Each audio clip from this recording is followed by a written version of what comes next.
કેમ છો મિત્રો? રીપી ઈ લર્નિંગ હબમાં આપણું ફરીથી હાર્દિક સ્વાગત છે મિત્રો. આપણે આગળ જે ટોપિક જોયો છે એ શું છે તો કે સંક્રાંતિ તત્વોની સામાન્ય વર્તણૂક. તો હવે એ ભાગ 1. હવે આપણે ભાગ 2માં જોઈશું કે એની બીજી કઈ સામાન્ય વર્તણૂકો છે. ચાલો, તો એમાં છે હવે ડેન્સિટી મીન્સ ઘનતા. તો ઘનતાની વાત કરીએ તો સમૂહ 1 અને 2 એટલે કે આલ્કલી અને આલ્કલાઇન મીન્સ એસ વિભાગની સાપેક્ષમાં સંક્રાંતિ તત્વોનું કદ નાનું છે. કેમ? સિમ્પલ છે કે પહેલો, બીજો અને ત્રીજા તરફ જાઓ છો એટલે કે આવર્તમાં તમે ડાબેથી જમણી બાજુ જાઓ. આવર્તમાં ડાબેથી જમણી બાજુ જાઓ છો ત્યારે શું થાય છે? જેડ ઇફેક્ટિવ વધે છે, અસરકારક કેન્દ્રીય વીજભાર વધે. અને અસરકારક કેન્દ્રીય વીજભાર વધે. હવે તો આપણે ત્રીજામાં જ છીએ અને ધીમે ધીમે એટલા નાના એરિયામાં કદ નાનું, એની અંદર ઇલેક્ટ્રોન આવ્યા જ કરે બરાબર છે. તો આંતરિક કક્ષાની અંદર, બાહ્યતમ કક્ષામાં નહીં, આંતરિક કક્ષાની અંદર ઇલેક્ટ્રોન આવ્યા જ કરશે. તો કેન્દ્ર અને ઇલેક્ટ્રોન એની વચ્ચેનું શું વધી જશે તો કે ઓછી જગ્યાની અંદર ઇલેક્ટ્રોન આવશે. હવે એનું આકર્ષણ વધે એટલે કદ નાનું થવાનું. એ તો ખબર પડી ગઈ તમને કે આનું આ બંને કરતાં આનું કદ નાનું હશે. કદ નાનું છે, કેન્દ્રનો ધન વીજભાર વધારે છે, નવા દાખલ થતા ઇલેક્ટ્રોન બહારની જગ્યાએ અંદરમાં આવે છે એટલે એસમાં દાખલ થવાની જગ્યાએ ડીમાં દાખલ થાય છે. તો એ જે ડીની અંદર ઇલેક્ટ્રોન આવ્યા કરે છે તો એ જગ્યાની અંદર આવ્યા કરશે, નાનાની અંદર આવ્યા જ કરશે એને કારણે શું થશે? એની જે ડેન્સિટી જે ઘનતા છે એમાં વધારો થશે.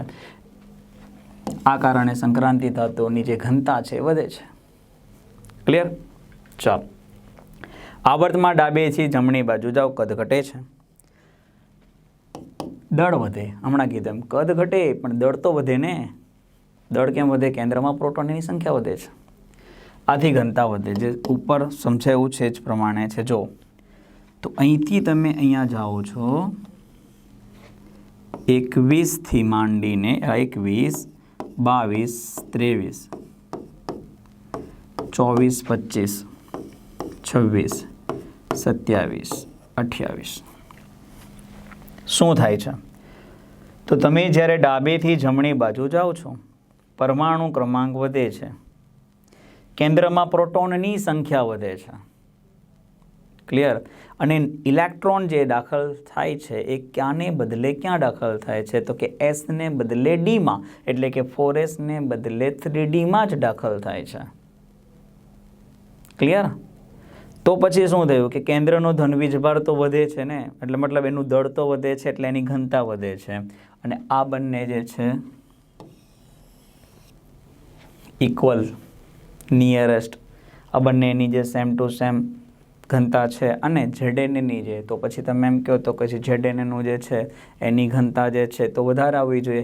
તો એની કેમ ઓછી છે? તો ભાઈ એનું જે કદ જે છે એ કદ જે છે ખૂબ જ નાનું થઈ જાય છે એટલે ઘનતા વધી જાય છે. કારણ કે ઘનતા ઇઝ ઇક્વલ ટુ શું?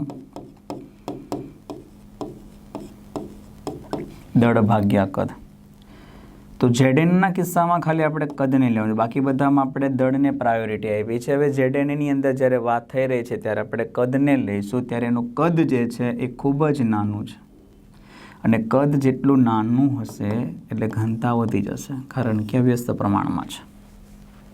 તો ZNના કિસ્સામાં ખાલી એટલું જ તમારે ધ્યાનમાં રાખવાનું છે. એમાં ખાલી તમારે કદ ઉપર ધ્યાન આપવાનું છે, બાકી બધામાં કદ ઇગ્નોર કરી ખાલી દળને જોવાનું છે. ક્લિયર? હવે સિરીઝની વાત કરો તો એમાં છે આ 3D છે, પછી નીચે 4D અને નીચે 5D. તો 3D, 4D, 5D અર્થાત સમૂહમાં તમે ઉપરથી નીચે જાઓ છો તો એમાં પણ દળ વધશે એટલે એનામાં પણ ઘનતા વધશે. એટલે 3D કરતાં 4Dની, 4D કરતાં 5Dની ઘનતા વધારે હોય છે. ભારે સંક્રાંતિ ધાતુઓ 5D વાળા. મહત્તમ ઘનતા અયરની, અયર મતલબ IR, ઇરિડિયમ, ઓસ્મિયમ કરતાં IR બરાબર, ઓસામાં કરતાં અયરની ઘનતા વધારે છે. ઓસામાં કરતાં અયર યાદ રહેશે. ઓસામાં અને અયર, તો ઓસામાં કરતાં અયરની ઘનતા વધારે હોય છે. હવે બીજી વર્તણૂક જોઈએ, આયોનાઇઝેશન એન્થાલ્પી. તો આયોનાઇઝેશન એન્થાલ્પી વિશે આપણે ભણ્યા છે 11ની અંદર, ધોરણ 11 સાયન્સમાં, કે વાયુરૂપ તટસ્થ જે પરમાણુ છે, 1 મોલ વાયુરૂપ તટસ્થ પરમાણુ છે, એમાંથી ઇલેક્ટ્રોન મુક્ત કરી એનું ધનાયન બનાવવા માટે આપવી પડતી જે એન્થાલ્પી છે એને આપણે શું કહે છે? Ionisation enthalpy. તો જો Zn, Cd અને Hgની પ્રથમ આયોનાઇઝેશન એન્થાલ્પીનું મૂલ્ય વધારે કેમ છે? કારણ કે આ વસ્તુ હમણાં આગળ જોયું તે પ્રમાણે Zn 21 થી 30 પ્રથમ સંક્રાંતિ શ્રેણીમાં 30 નંબરનું છે Zn. રેડી?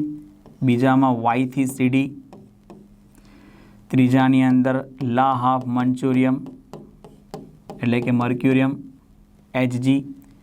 તો અહીંયા જો આની ઇલેક્ટ્રોન રચના આપણે જોઈએ છે ત્યારે કોણ સંપૂર્ણ ભરાયેલું છે? 3d10, આમાં સેમ 4d10, આમાં 5d10, આમાં 4s2, 5s2, 6s2. તો આ કેવી છે? કમ્પ્લીટલી ભરાયેલી છે, સ્ટેબલ છે. S પણ ભરાયેલી છે, D પણ ભરાયેલી છે.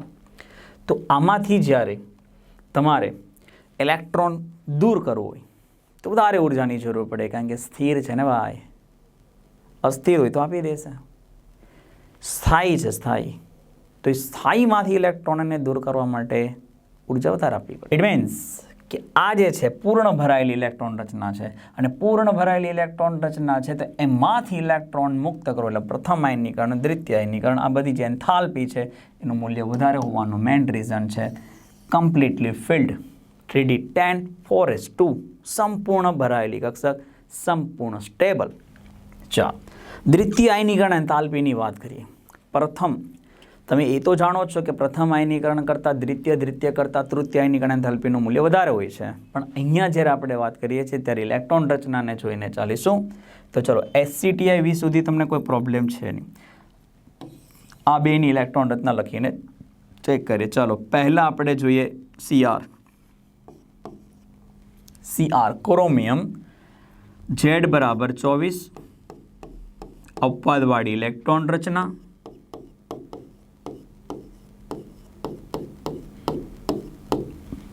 ઓકે, ચલો બાજુમાં હવે એનું કમ્પેરિઝન આપણે કરીશું Mn સાથે.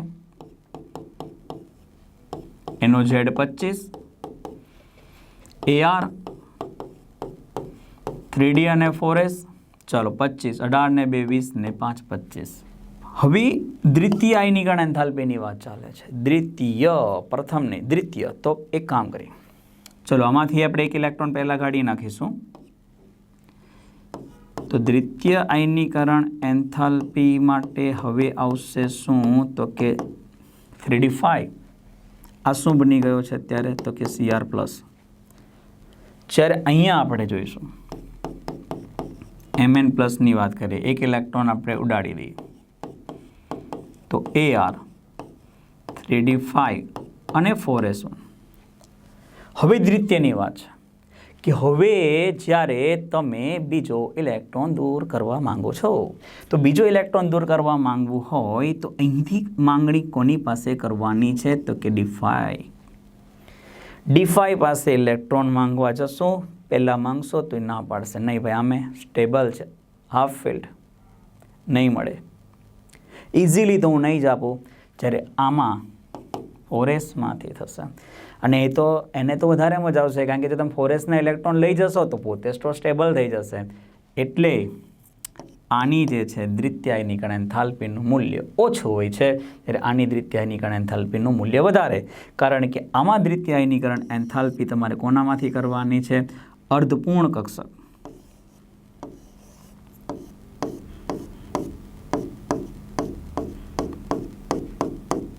અને અર્ધપૂર્ણ કક્ષક આ D5 છે એ કેવું છે?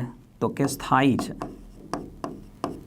અને સ્થાયીમાંથી તમે દૂર કરવું હોય તો થોડુંક મુશ્કેલ પડે. જ્યારે આની અંદર તો એને તો મજા જ આવે છે કે ભાઈ તું મારું એક ઇલેક્ટ્રોન તું લઈ જા, મેં હું આપવા માટે તૈયાર છું કે એક લઈ જઈશ તો હું સ્ટેબલ થઈશ. તો ઇઝીલી આપી દેશે, ભાઈ લઈ જા. ચાલો, એટલે Mn+2 થશે એ સ્ટેબલ આવી જશે. તો આમાં એનર્જી ઓછી આપવી પડશે. જે પ્રેમથી કામ કરતો હોય ને એને ખાલી પ્રેમથી કહેવાનું, ભાઈ જોઈએ છે આપી દેશે. આમાં પ્રેમ નહીં ચાલે.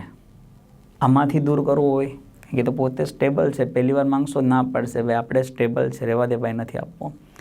ને પરાણે જ્યારે આપવા જશું, એટલે કે પરાણે જ્યારે આપણે લેવાનો છે ત્યારે એને એનર્જી વધારે આપવી પડે. મીન્સ આના કરતાં આની, મતલબ કે Mn કરતાં Cr જે છે એની દ્વિતીયાયનીકરણ એન્થાલ્પીનું મૂલ્ય વધારે છે.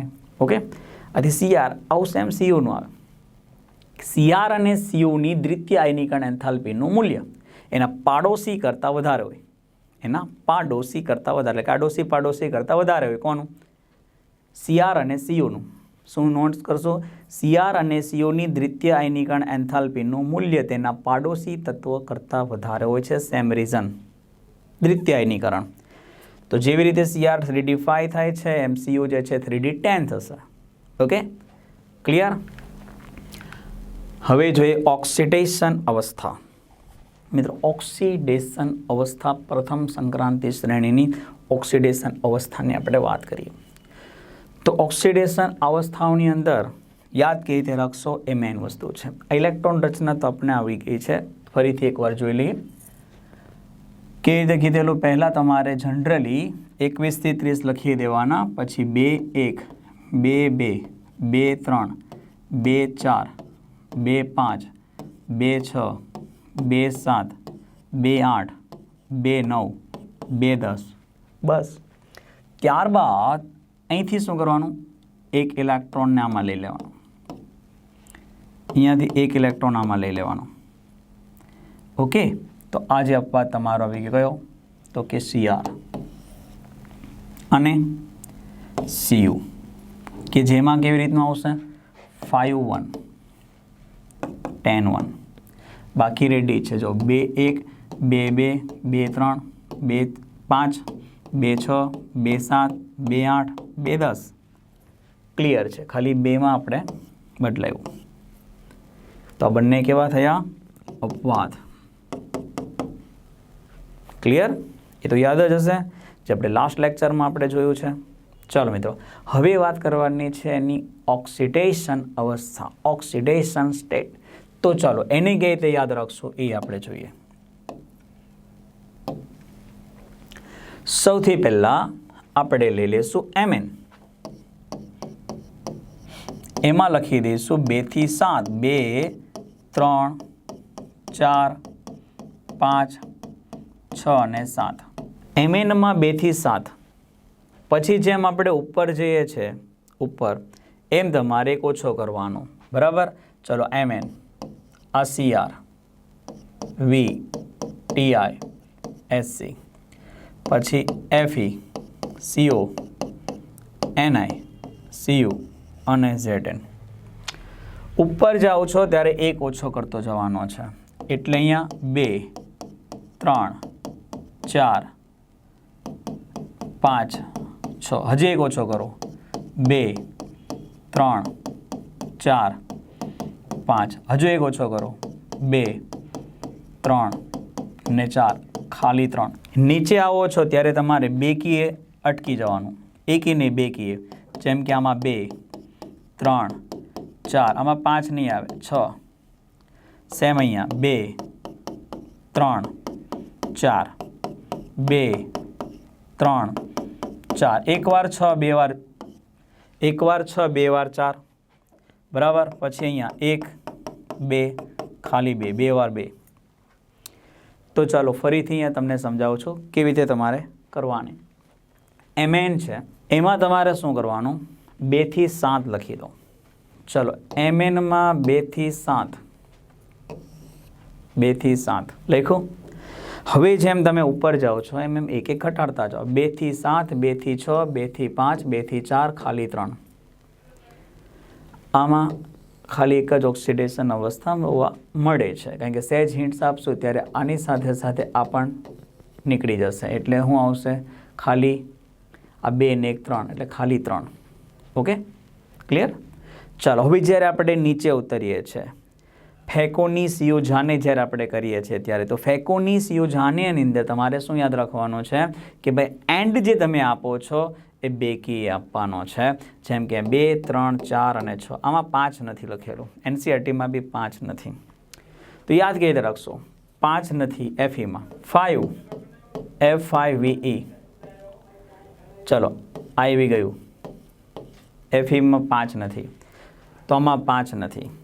પછી 2 વાર 4, 2 વાર 2, 2, 3, 4, 2, 3, 4, 1, 2 અને 2. મિત્રો એટલે મેં તમને શું કીધું કે FE જે છે, FE, FIVE એમાં 5 નહીં લખવાના. ત્યારબાદ મેં તમે કે નીચે ઉતરો છો ત્યારે તમારે શું કરવાનું છે કે ભાઈ 2 વાર 4, 2 વાર 2, 2 વાર 4, 2 વાર 2, 2, 3, 4, 2, 3, 4, 2 વાર 4, 2 વાર 2, 1, 2, 2. આમાં 1 કેમ? કારણ કે 1 દૂર થશે, તો અહીંયા 1 દૂર થશે એટલે પહેલાં 4S ખાલી થશે એટલે 1 અને પછી એની 2. ઓકે. હવે બીજી ખાસ વાત, તો બીજી ખાસ વાતની અંદર એવું છે કે આમાં જે ડાર્ક આપેલું છે એની સ્થાયી ઓક્સિડેશન અવસ્થા. આનું તો એક જ છે એટલે તો આપણે સ્થાયી છે, ચલો એ તો નો ડાઉટ, બરાબર. પણ આપણે અહીંયા એનસીઈઆરટીની અંદર નથી આપ્યું, પણ એક છે એ પોતે સ્થાયી જ છે. બીજી વાત, આની સ્થાયી ઓક્સિડેશન અવસ્થા ચાર્જવાળા 3, 4, 5, 6, 7, 7 સુધી આવી જાઓ. છેલ્લી સ્થાયી 3, 4, 5, 6, 7. CRમાં 2 +3 +6, 6 કરતાં 3 વધારે સ્થાયી છે, આપણે સમજીએ ને. ચલો એવી રીતે MNમાં 7 અને 2, તો 7 કરતાં 2 વધારે સ્થાયી છે. તો ચલો CRની પહેલાં આપણે વાત કરી લઈએ. ક્રોમિયમ છે Cr2O7 -2 માંથી એની સ્ટેબલ ઓક્સિડેશન અવસ્થા +3. તો અહીંયા ક્રોમિયમની ઓક્સિડેશન અવસ્થા ગણી.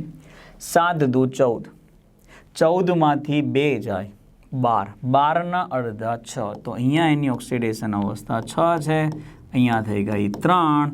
તો પોતે જે છે વધુ સ્થિરતા પ્રાપ્ત કરવા એ જાય છે, એટલે 6માંથી 3 બને છે. એટલે ઓક્સિડેશન આંકમાં શું થયું? તો ઓક્સિડેશન આંકમાં થયો ઘટાડો, એટલે એનું થયું રિડક્શન, એટલે કરતા થયો ઓક્સિડેશન કરતા. એટલે આપણે ઓર્ગેનિકમાં જ્યારે લઈએ છીએ K2Cr2O7, એસિડિક K2Cr2O7 જે છે એ આપણે એમાં લઈએ છીએ ઓક્સિડાઇઝિંગ એજન્ટ. એનું મેન રીઝન આ છે. ચલો બીજું પણ બતાવી દઉં. MNAની વાત કરો, ત્યાં આપણે વાપરીએ છીએ KMNO4, potassium permanganate. Acidic KMNO4, તો MNO4ની અંદર લઈએ MnO4-, તો એની સ્ટેબલ ઓક્સિડેશન અવસ્થા Mn+2. તો અહીં 7માંથી 2 મીન્સ શું થયું? ઘટાડો, એટલે બોલો દીકરાઓ રિડક્શન. તો કરતા કેવો? ઓક્સિડેશન કરતા. તો આ પણ કેવું છે? ઓક્સિડેશન કરતા, બંને ઓક્સિડેશન કરતા. તો એ જ વસ્તુ અહીંયા તમને ખ્યાલ આવશે. ચલો Fe મેં ફેરસ અને ફેરિક બંને સ્થાયી. CO માં પણ CO+2, CO+3 સ્થાયી. Ni+2, Cu+2, Zn+2, તો બોલાય છે Ni+2, Cu+2, Zn+2. ક્લિયર? તો આ હતી એની સ્થાયી ઓક્સિડેશન અવસ્થાઓ. કાઉન્સમાં છે જે એ અસ્થાયી ઓક્સિડેશન અવસ્થાઓ છે. શક્ય ઓક્સિડેશન અવસ્થા તમને બતાવી દીધી મિત્રો. અને બીજું ખાસ વસ્તુ એ છે કે આમાં તમારે એ ધ્યાનમાં રાખવાનું છે કે અપ એન્ડ ડાઉનમાં અહીંયા જો ખાલી 3 છે, અહીંયા ખાલી 2 છે. અમુક વાર એવો વિચાર કે બધું ખાલી કરી નાખો તો 12 ન થવા જોઈએ, નહીં થાય. મેક્સિમમ 7 સુધી જ કેમ આવ્યું? વચ્ચે જ કેમ વધારે છે? સાઈડમાં કેમ ઓછું છે? ઉપર ઓછું, નીચે ઓછું, વચ્ચે કેમ વધારે છે? તો એનું મેઇન રીઝન છે કે આ લોકો પાસે ઇલેક્ટ્રોન જે છે એ છે જ નહીં. 2 ને 1 3, 2 ને 2 4, તો અહીંયા 3, અહીંયા 4. એ તમે સમજી શકો છો કે એની પાસે છે જ નહીં. કે ભાઈ ઇલેક્ટ્રોન જે છે એની ભાગીદારી કરવી હોય ને આપલે કરવી, એનો બોન્ડ બનાવવો હોય તો એટલા ઇલેક્ટ્રોન તેની પાસે હોવા જોઈએ, એ તો છે નહીં. ચલો આની પાસે, તો આની પાસે શું નથી? તો કે લોકો પાસે અયુગ્મિત ઇલેક્ટ્રોન નથી, કારણ કે D10. તો જો ડીની અંદર અયુગ્મિત ઇલેક્ટ્રોન જ નથી, મતલબ એ D10 આવે એટલે તો સ્ટેબલ થઈ જાય છે. માટે એની હાઈએસ્ટ ઓક્સિડેશન અવસ્થા ન તો નીચે જોવા મળે, ન ઉપર જોવા મળે, વચ્ચે જોવા મળે. કારણ કે આની અંદર સૌથી વધારે અયુગ્મિત ઇલેક્ટ્રોન જે છે અહીંયાથી તમે જો આ 2 કાઢી દયા અને 5 એ 5 અયુગ્મિત છે, તો 5 આ અને 2 આ એટલે 7 સુધી તમે આવી શકો છો. આ એનું રીઝન છે. આ લોકો પાસે બાહ્યતમ કક્ષામાં એવા ઇલેક્ટ્રોન નથી, આની પાસે ડી કક્ષકમાં અયુગ્મિત ઇલેક્ટ્રોન ઓછા હોય છે એને કારણે. ક્લિયર?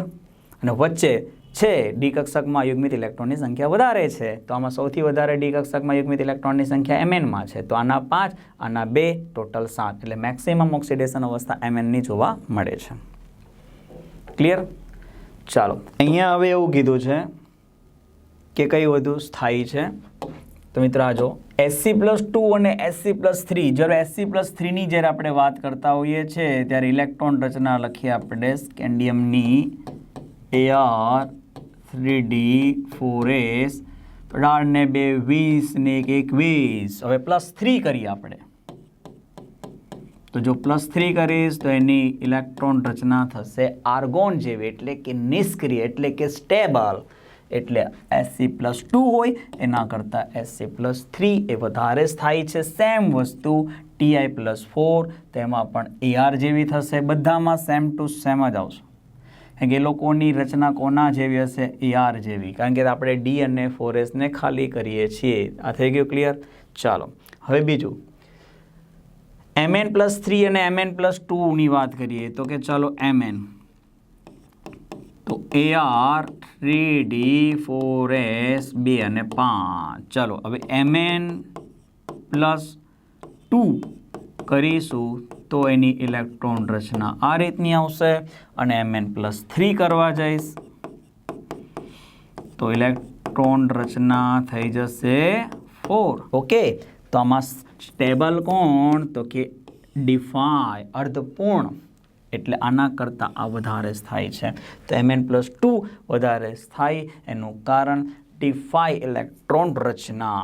ચલો મિત્ર આ જો Cr+5 અને Cr+3 માં Cr+3 વધારે સ્ટેબલ કેમ છે? તો કે Cr+3ની જ્યારે આપણે વાત કરીએ છીએ ત્યારે જો Cr, આર્ગોન 3d અને 4s, Cr+3ની વાત છે આપણે. તો જ્યારે આપણે Cr+3 કરીએ એટલે એક અહીંયાથી એક ઇલેક્ટ્રોન જે છે એ ત્યાંથી જશે. 2 ઇલેક્ટ્રોન આમાંથી આપણે દૂર કરીશું.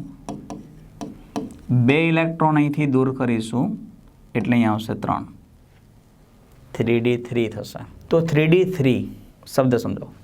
અને Cr+5ની વાત કરીએ છીએ તો Cr+5 એટલે એક અહીંથી, એક ઇલેક્ટ્રોન અહીંથી તમારો ગયો, અને 5 જ્યારે આપણે કાઢવા હોય છે, બરાબર છે, તો એક અહીંયાથી, એક ઇલેક્ટ્રોન અહીંથી, બીજા 4 અહીંથી, તો 3d1 આવશે.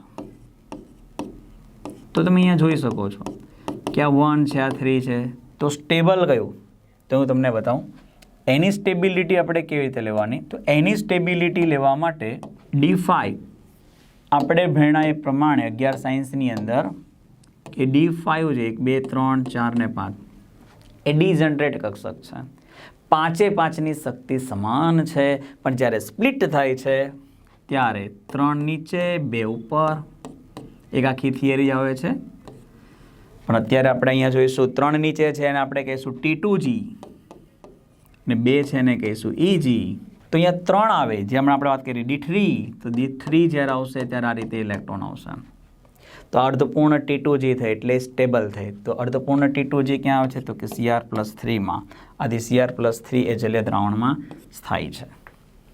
ક્લિયર? તો +3 કેમ વધારે સ્થાયી છે? તો કોઈના બી કરતાં +3 વધારે સ્થાયી છે? તો કે આ જે જલીય દ્રાવણમાં D3 વધારે સ્થાયીનું કારણ આ છે. એ D4 કરતાં પણ વધારે સ્થાયી છે, D1 કરતાં બી વધારે સ્થાયી છે, D2 કરતાં પણ વધારે સ્થાયી છે. ક્લિયર? ચાલો હવે આની વાત છે. એક બાજુ શું છે? તો કે Ni+2 અને Ni+4, Pt+2 અને Pt+4, 4 એટલે 4 આયનીકરણ એન્થાલ્પીની આપણે વાત કરવાની. પ્રથમ આયનીકરણ, દ્વિતીય આયનીકરણ, તૃતીય આયનીકરણ, ચતુર્થ આયનીકરણ. તો 4 આયનીકરણ એન્થાલ્પીના આધારે કહી શકાય છે કે ભાઈ Ni+4 કરતાં Ni+2 વધારે સ્થાયી છે, 4 અને 2. અને જ્યારે Pt જે છે એમાં Pt+2 કરતાં Pt+4, Niમાં +2 સ્થાયી. જેમ કે આપણે આગળ જોયું Ni+2 વધારે સ્થાયી. પ્લેટિનમ જ્યારે હોય છે ત્યારે P4 પ્લેટિનમ 4 જે છે એ વધારે સ્થાયી છે. કોને લીધે? તેની પ્રથમ 4 આયોનાઇઝેશન એન્થાલ્પીના સરવાળાને આધારે. મિત્રો સમજ પડી કેવી રીતે કરવાનું છે? બધું ઇલેક્ટ્રોન રચનાને અને સ્ટેબિલિટીને આધારે જોવાનું રહેશે. ઓકે, તો આ જે જોયું છે એને સમજી અને યાદ રાખો, સારા માર્ક્સ લાવો. ચાલો, થેન્ક યુ સો મચ મિત્રો. ફરીથી મળીએ, ત્યાં સુધી હંમેશા ખુશ રહો.